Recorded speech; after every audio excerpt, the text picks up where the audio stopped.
예수님께서 배를 타시고 갈릴리 바다를 건너 벳세다로 오셨습니다. 예수님께서 벳세다에 계시다는 소문 때문에 수많은 사람들이 모여들었습니다. 수많은 사람들이 예수님을 찾아온 이유가 있습니다. 예수님을 찾아온 것은 병을 고쳤다는 소문입니다. 예수님을 찾아온 것은 여러 가지 기적을 일으켰다는 소문입니다. 사실은 예수님께서 병을 고치고 기적을 행하신 것이 주님이 이 땅에 오신 진짜 목적은 아닙니다. 예수님께서 병을 고치고 기적을 베푸신 이유는 예수님은 하나님이시다. 예수님은 하나님이지만 인간으로 오셨다. 다시 말해서 주님이 인간으로 오신 이유는 인류를 구원하시기 위한 것입니다. 이와 같이 인류를 구원하러 오신 사실을 믿게 하기 위한 방법으로 병도 고치고 기적도 행하셨다는 것입니다. 그렇다고 기독교가 기적을 거절하는 것은 절대 아닙니다. 우리가 믿는 하나님은 천지를 창조하신 분입니다. 천지를 창조하신 전능하신 하나님이 우리와 함께 하십니다. 당연히 기적이 있습니다. 문제는 병 낫고 기적이 일어나는 것이 본질이 아니라는 것입니다. 기독교 본질은 사람들의 구원입니다. 영혼 구원과 생활 구원입니다.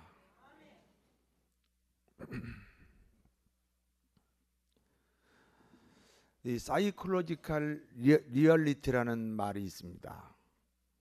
해석을 하면 심리적 실제라는 뜻입니다.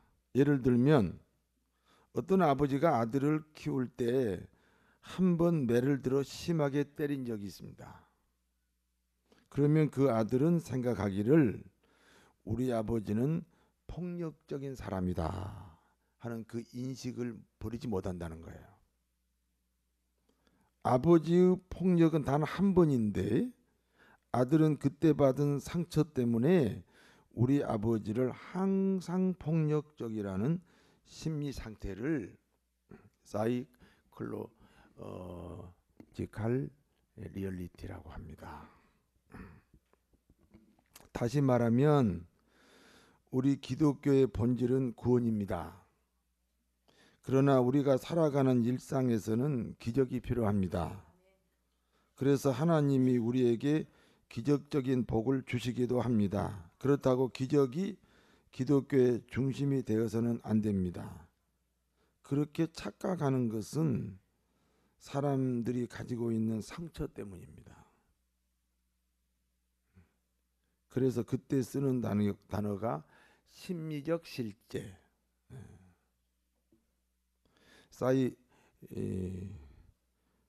사이콜로지컬 리얼리티라는 단어입니다.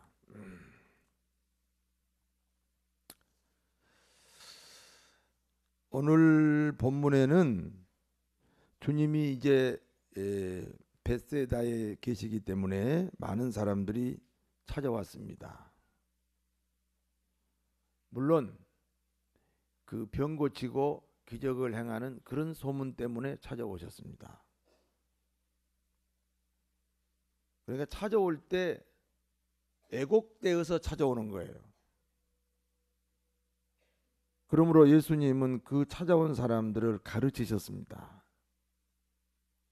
여러분 누구나 불신자로 있다가 신자가 되기 위해서 교회 올 때는 다 하나님에 대해서 예수님에 대해서 애곡되어 있어요. 그래서 우리는 교회 와서 새로운 가르침을 받아야 됩니다. 이 지구상에 기독교인이 20억인데 20억 기독교인의 소원을 다 들어주면 이 지구가 폭발합니다. 핵폭탄보다 더 무서운 무질서가 옵니다. 우리 한국에도 기독교인이 1,000,000명인데 이 지금 인구 5천만에 1,000,000명이잖아요. 그런데 그 1,000,000명의 각자의 소원을 하나님이 다 들어주면 이 우리 대한민국도 완전히 무질서로 폭발합니다. 다 자기의 이익 때문에 주님을 찾아와요. 그래서 그걸 진짜 신앙은 뭐예요? 개인의 이익을 채워주는 거예요? 하나님의 통치예요. 하나님이 통치하신다. 하나님이 네 인생의 주인이다. 그러니까 새롭게 여기서 배워야 돼요. 가르쳐야 돼요. 그래서 주님은 공생의 기간에 쉬지 않고 가르쳤어요.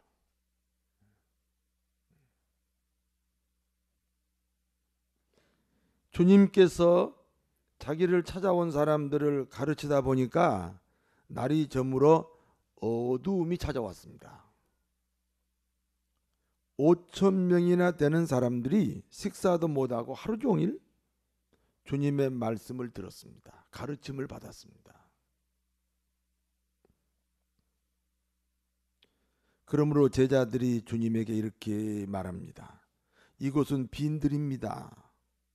이제 어두워지고 있습니다. 이 무리들을 해산시키셔야 됩니다. 그리고 각자 알아서 자기 문제 자신들이 해결하게 해야 합니다. 무슨 말씀인지 아시죠? 여기는 슈퍼도 없습니다. 여기는 편의점도 없습니다. 여긴 동네도 없습니다. 지금 아침부터 저녁까지 말씀 듣다가 지금 저 사람들 배가 몹시 고픈데 우리가 어떻게 해줄 수가 없습니다. 빨리 해산시키십시오. 그때 주님이 말씀합니다. 너희가 먹을 것을 줘라.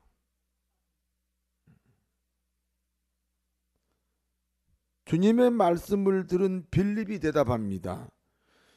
이 무리들을 먹이려면 최소한 200데나리온이 필요합니다. 이 사람들을 먹이기 위해 200데나리온이면 대략 한 3천만 원 비용이 들어갑니다. 내가 옛날에는 2천만 원이라고 그랬는데 지금 1,000만 원이 올랐습니다. 왜요? 내가 물어봤어요. 옛날에는 노동자 하루 일당이 10만 원이었는데 지금은 15만 원이래. 그러니까 200 곱하기 15만 원, 그래서 3천만 원입니다. 3천만 원이 필요한데 우리는 지금 그 돈이 없습니다. 우리 힘으로는 불가능합니다. 주님이 말씀하셨지만 저 사람들을 먹여라, 저 사람들을 책임져라 말씀하셨지만 우리가 실천할 수 없다는 이 빌립의 대답입니다. 예수님과 빌립의 대화를 듣고 있던 안드레가 말합니다. 주님, 어떤 어린이의 도시락을 제가 빌려왔습니다. 도시락 안에는 보리떡 5개와 물고기 2마리가 있습니다. 이 서양 사람들은요, 이 음식이 아주 간단해요. 러시아 선교 다닐 때 보니까 그 모스크바에서 웬 청년이 점심시간 됐는데 쪼그리고 앉아서 오이 하나를 먹더라고. 근데 그게 그 사람들은 점심이요. 우리는 오이가 점심이요, 간식이요. 네, 우리는 간식인데 그 사람들은 간식하고 식사하고 구분이 없어요. 근데 미국에 공부할 때 보니까 지나가다 보면 유원지에 한국 사람 출입 금지라고 써 있어요.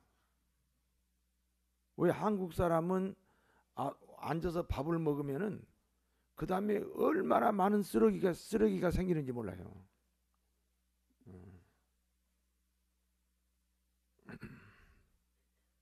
쓰레기 주워 가지고 가세요. 그러니까 그 이스라엘 사람들의 도시락에는 딱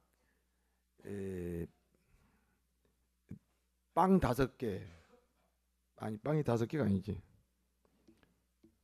아 맞네. 빵 5개, 그 다음에 물고기 2마리. 예. 도시락 안에는 보리떡 5개와 물고기 2마리가 있습니다. 지금 5,000개의 도시락이 필요합니다. 사람이 5,000명이니까 5,000개 도시락 필요하지요.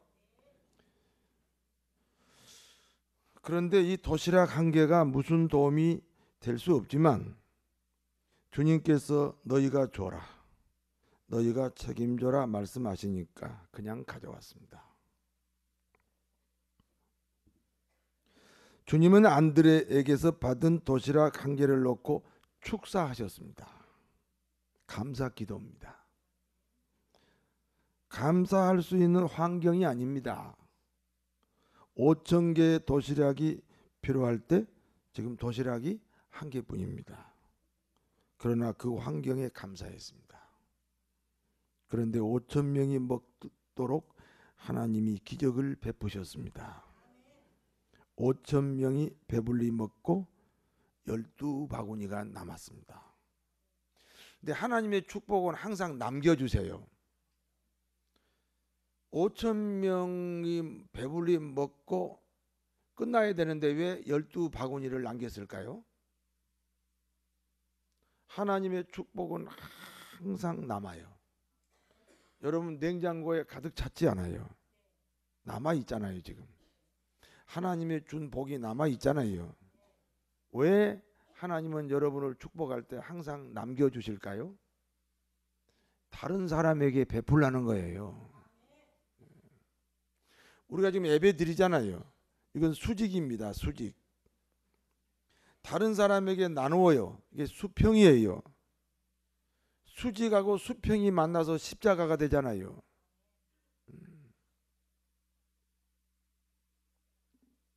이스라엘 사람들은 과일을 다 따지 않아요. 일부를 남겨놔요. 왜? 가난한 사람이 따가라고. 추수할 때 이삭을 많이 흘리고 가요. 왜요? 가난한 사람이 와서 주워가라고. 나누는 우리 모두가 되어야 할 줄로 믿습니다.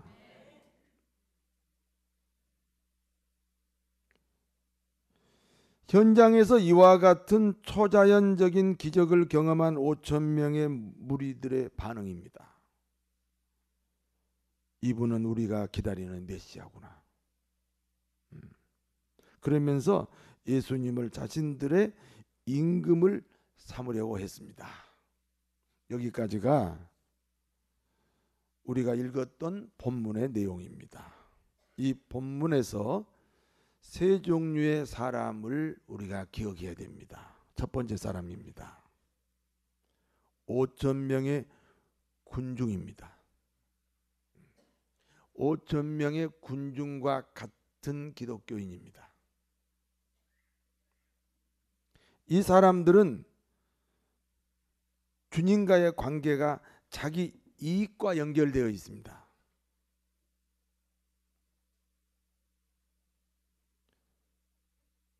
주님을 찾아올 때부터 이익관계입니다. 병 고치는 일과 표적을 구하는 일이었습니다. 말씀을 듣다 보니 해가 졌고 배도 고팠습니다. 예수님께서 도시락 한 개로 5,000명을 배불리 먹게 하고 남은 도시락이 12바구니입니다. 이와 같은 기적을 보고 충성심이 생겼습니다. 예수님을 임금 삼겠다는 겁니다. 원래 예수님은 이 땅의 임금이십니다. 여러분의 왕이 예수님입니다.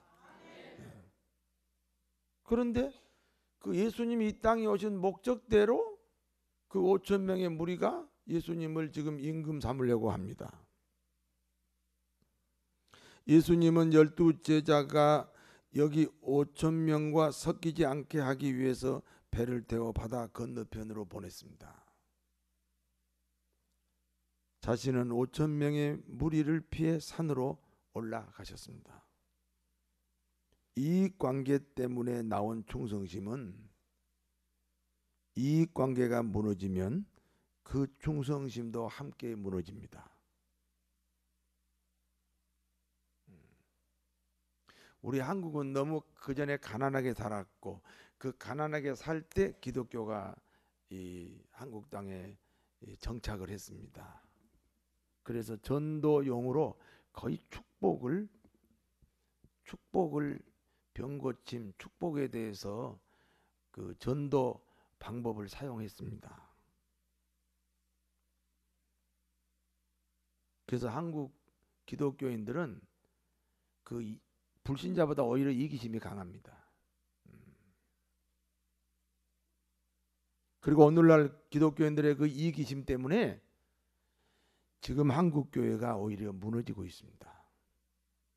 천천히 가도 기독교 본질을 가르쳐야 되는데 교회가 경쟁적으로 사람을 끌어모으면서 지금 이기심을 채우는 것이 내 축복, 내 건강, 내 가정, 내 남편, 내 아내, 내 자식, 내 직장 온통 그 주님을 향해서 내 이기심을 채워라 하는 오랜 훈련을 우리가 받아왔기 때문에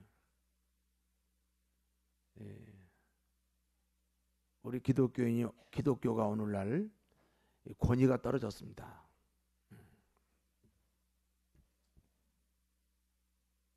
시설이 좋은 교회로 사람들이 모여듭니다. 옛날에는 천막교회라도 목사님이 진실하고 말씀이 좋으면 사람들이 모였습니다. 잘 지어진 교회 그리고 시설이 훌륭한 교회 건물보다 진실하신 목사님, 말씀 좋은 목사님을 찾는 그런 교회로 바뀌어야 됩니다. 그것이 한국교회 정화운동 중에 하나입니다.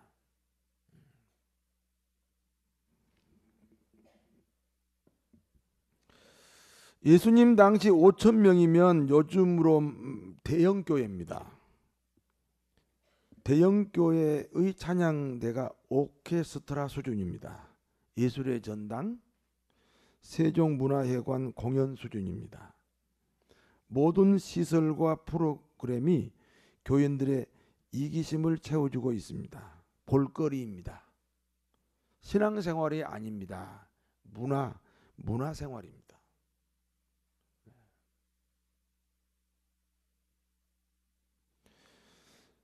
주님이 대형교회가 싫어서 그 대형교회 사람들을 피해서 제자들은 배 태워 바다 건너편으로 보내고 예수님 자신은 산으로 가셨다는 사실입니다.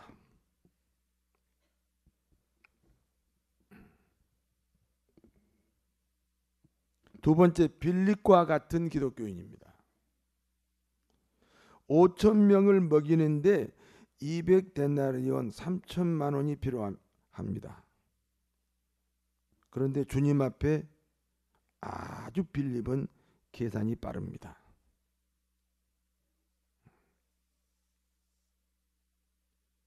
$3천만 원이 없어요.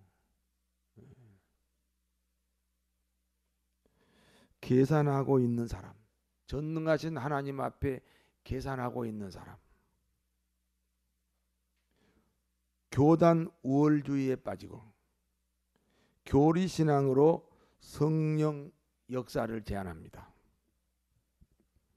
여러분, 한스킹이라고 하는 신학자가 있습니다. 그분이 이런 말을 했어요. 교회는 지교회로서 완전하다. 여러분, 예수 믿으시죠? 예수님이 완전하신 분입니다. 그러므로 우리 신앙 고백이 완전해요. 더 어디다 보탤 것도 없고 더 뺄 것도 없고 내가 예수 믿는다 하는 이 신앙 고백이 완전한 거예요. 이 신앙 고백으로 우리는 천국을 가는데 부족함이 없습니다. 누가 도와줄 것도 없고 도움 받을 것도 없습니다. 그러니까 신앙 고백이 완전한 사람들의 모임이니까 지교회로서 완전하다. 지교회로서 완전하다.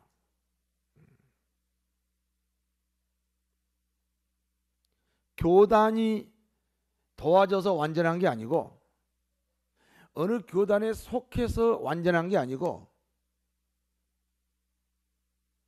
이 지교회로서 예수님이 몸인 이 교회로서 우리는 완전하다. 그런데 이렇게 그 국회의원들도 보면 개인적으로는 참 우수하잖아요. 그 국회의원으로 출마할 때부터 보통 사람들이 아니에요. 아유, 사회적으로 뭐 대단한 사람들이라니까요. 그리고 개인적으로 만나보면 참 진실하고 우수한데, 국회만 가면은 어린아이도 아니고 바보가 돼버렸어요. 그렇지요? 집단 이기주의에 빠져서 그래요. 그렇다고 교회는 안 그런 줄 아세요? 이 교회들의 모임을 노예라 그래요. 노예. 한 200개 정도 교회가 모이면 노예가 되고, 또 노예가 또 뭐 이렇게 우리 교단으로 말하면 한 70개 정도 모여서 이제 총회가 되는데, 집단으로 올라가면요, 국회의원이나 목사나 그렇게 올라가면요, 상식적으로 이해가 안 되는 행동들을 합니다. 우리는 소망이 교회입니다. 노예도 아니고 총회도 아니고 교단도 아니고, 우리는 예수 그리스도를 구주로 고백하고 그분의 통치를 받는 우리 교회로서 우리는 아무 이상이 없습니다.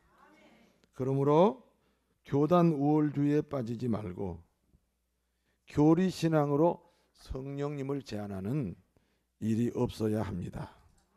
전능하신 하나님 앞에 자기 경험이나 자기 소신이나 또는 자기 지식을 더 우선시하는 사람, 이게 바로 빌립입니다. 가끔 이제 등록을 하고 사라지는 교인들이 있습니다. 어떤 분은 우리 교회에 등록하고 이런 말을 했다고 들었습니다. 처음에는 목사님 말씀에 감탄했대요. 여러분, 지금 감탄이 안 나옵니까? 네, 감탄을 했대요. 사람의 입에서 저런 말씀이 나온다니 감동입니다. 내가 그런 말 들으면 기분이 좋아요, 나빠요? 아주 좋지요. 내가 20년 신앙생활에 말씀의 진수를 찾았습니다. 제가 그 말 들으면 기분이 좋아요, 나빠요? 그런데 어느 날 바람처럼 사라졌습니다. 그때 나온 영화가 바람처럼 사라지다입니다. 바람과 함께 사라지다. 이유가 뭡니까? 뭔가 자기하고 안 맞는 거예요. 계산이 빠른 빌립 신앙이에요. 하나님 앞에 계산하지 않아야 하나님의 축복이 있습니다. 교회들이 말이죠, 무슨 행사를 이제 일주일 전에 이렇게 결정을 하면 교인들이 일기예보부터 봅니다. 그날 비가 온다 안 온다. 비가 그날 당일날 비가 오네 그러면 돼요. 미리서 계산하고 걱정하고 근심하지 마세요. 빌립 신앙이 되는 거예요. 세 번째는 안드레 같은 기독교인입니다. 제자들이 주님에게 말씀합니다. 해가 저물었습니다. 자기 문제 자기가 해결하도록 군중을 해산시키셔야 합니다. 그때 주님이 말씀했습니다. 이 사람들을 너희가 책임져라. 이 사람들을 너희가 먹여라. 안드레가 도시락 1개를 가져왔습니다. 안드레도 도시락 5,000개가 있어야 한다는 것을 알고 있습니다. 안드레도 도시락 1개가 5,000명을 먹이는데 도움이 될 수 없다는 것을 잘 알고 있습니다. 그런데 안드레가 왜 도시락 1개를 가져왔습니까? 주님 말씀 때문입니다. 너희가 책임져라. 너희가 주어라. 너희 가진 것을 주어라. 그래서 안드레는 자기가 가진 것을 주님께 드렸습니다. 안드레가 가져온 도시락이 축복의 씨앗이 되었습니다. 5천 명이 먹고 12바구니가 남았습니다. 나 주의 도움 받고자 주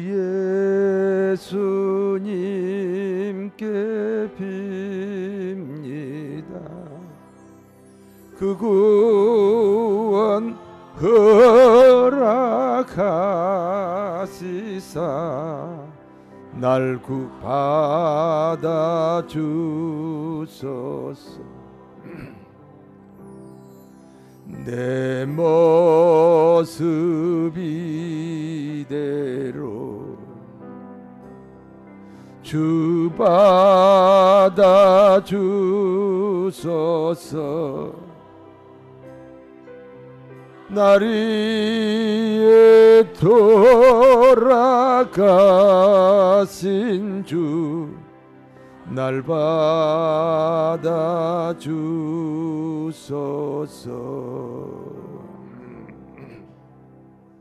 어느 날 예수님이 베다니에서 예루살렘으로 올라가시는데 그날 몹시 시장하셨습니다. 멀리서 보니까 무화과 나무가 있는데 아주 잎사귀가 무성합니다. 야, 저기 열매가 있거니 하고 예수님이 기대하고 무화과 나무 곁에 갔는데 잎사귀만 무성하고 열매가 없어요. 왜 열매가 없느냐? 성경에 보니까 때가 아니라 그랬어요. 모든 과실나무는 1년에 한 번 열려요. 그렇죠? 그러니까 그 무화과 나무가 이제 가을에 열매가 열리면 아마 예수님은 봄이나 여름에 가셨겠지요. 그런데 때가 아니기 때문에 열매가 없는 무화과 나무를 예수님은 열매 없다고 저주하셨습니다. 뿌리까지 말라버렸습니다. 같이 동행하는 제자들이 이해가 안 됩니다. 그래서 질문했어요. 아니 주님, 때가 아니기 때문에 열매가 없잖아요. 그런데 저주했어요. 뿌리까지 말라버렸네요. 그때 예수님 말씀이요. 믿음이 적기 때문이다. 믿음이 적기 때문이다. 자, 제가 여러분에게 질문할게요. 예수님이 무화과 나무에게 뭘 요구했어요? 무화과 나무는 때가 아니기 때문에 열매가 있어요, 없어요? 무화과 나무 잘못이 있어요, 없어요? 잘못이 없죠. 때가 아닌데 무슨 열매가 있어요? 다시 물어볼게요. 예수님이 무화과 나무에게 뭘 요구했어요? 무화과 나무는 지금 때가 아니기 때문에 뭐가 없어요? 아무 잘못이 없죠. 그런데 왜 저주했나요? 자, 예수님은 무화과 나무에게 뭘 요구했다고요? 무화과 나무는 뭐밖에 없어요? 잎사귀라도 내놓으라. 때가 아니라 그런 말 하지 말고 잎사귀라도 내놓으라 이거예요. 내 모습 이대로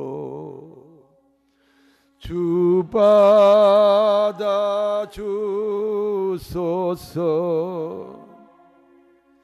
날 위해 돌아가신 주 날 받아 주소서. 이 할렐루야 찬양대 자리가 많이 비었잖아요. 저 때가 아니에요. 저는 음치예요. 아무 상관없어요. 잎사귀 내놓으면 주님이 그 잎사귀를 뭘로 바꾸셔요? 바꾸시겠죠. 그러니까 믿음이 적다. 그래서 저주하셨어요. 이 모습 이대로 주 받으옵소서.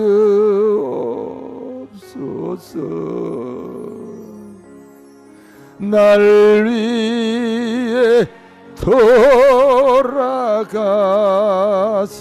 주 날 받아주소서.